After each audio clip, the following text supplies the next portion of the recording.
Salut, c'est Trado. Je vous présente aujourd'hui, suite à une vingtaine de demandes, une analyse technique de GenFit. Alors la valeur est plutôt dans une situation intermédiaire qu'on va pouvoir le voir. Tout d'abord, regardons les indicateurs techniques.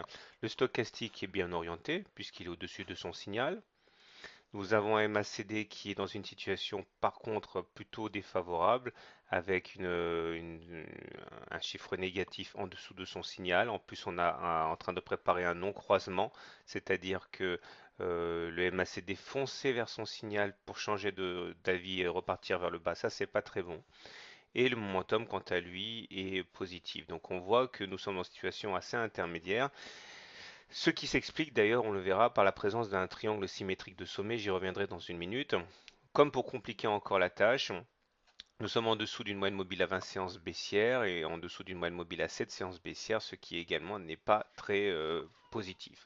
Donc si on fait simple, les éléments techniques plaident plutôt pour une continuation de la baisse. Maintenant, comme je l'ai dit il y a 30 secondes, il faut voir un petit peu plus loin et étudier cette situation particulière du triangle symétrique de sommet.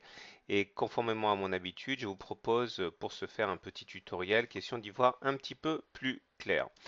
Alors voilà ce que c'est qu'un triangle symétrique de sommet. Nous avons les courbes qui évoluent à l'intérieur d'une sorte de triangle que j'ai ici représenté par les traits turquoises.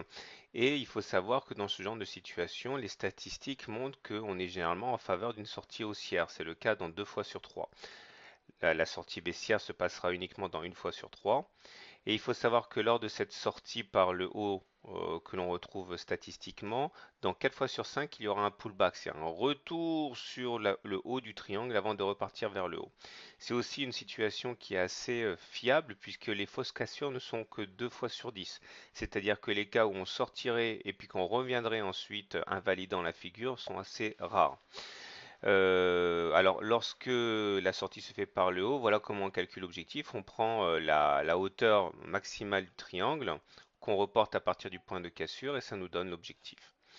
Inversement, lorsque dans un cas sur trois on partira dans une sortie vers le bas, il y aura généralement un retour sur la base du triangle, ce qui s'appelle un throwback, et on poursuivra la baisse par la suite. Alors, l'objectif se fera de la même manière. On prendra l'amplitude du mouvement du triangle qu'on reportera en dessous du point de cassure.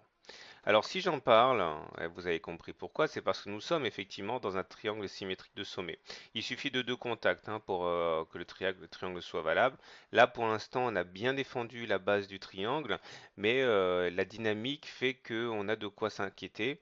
Et c'est le dernier rempart que l'on ait avant effectivement de partir dans une sortie baissière, tant la dynamique est lourde. Donc pour faire simple, si vous êtes acheteur sur la valeur, eh bien vous pouvez espérer que le triangle jouera son rôle par le support et qu'on rebondira et qu'on sortira comme dans 2 cas sur 3. Maintenant, si la dynamique est vraiment trop forte à la baisse et que l'on casse, dans ce cas, et si vous êtes acheteur, attendez que l'on rallie l'objectif que j'ai mentionné. Donc pour faire simple, voici l'amplitude du triangle. Voici ce que l'on obtiendrait si on sort par le haut, à savoir les 9,64. Maintenant, si on sort par le bas, on devrait aller normalement chercher. Alors attendez, je vais le faire correctement. Imaginons que l'on sorte par le bas demain, on irait chercher donc les 2,67. Ok, donc c'est assez flippant et c'est sur ces niveaux qu'on pourrait s'attendre à avoir des forts mouvements acheteurs. Alors, qu'est-ce qu'ils doivent faire plutôt privilégier l'un ou l'autre? Ben, comme d'habitude, c'est les fondamentaux de la valeur. Étudiez bien les news et tout ce que les spécialistes disent et puis ensuite faites-vous une idée et vous avez les armes en main pour jouer de manière optimale, soit l'achat tout de suite, soit attendre la consolidation pour acheter. Voilà, je vous souhaite une bonne journée, de bons trades et à très bientôt pour une autre analyse technique.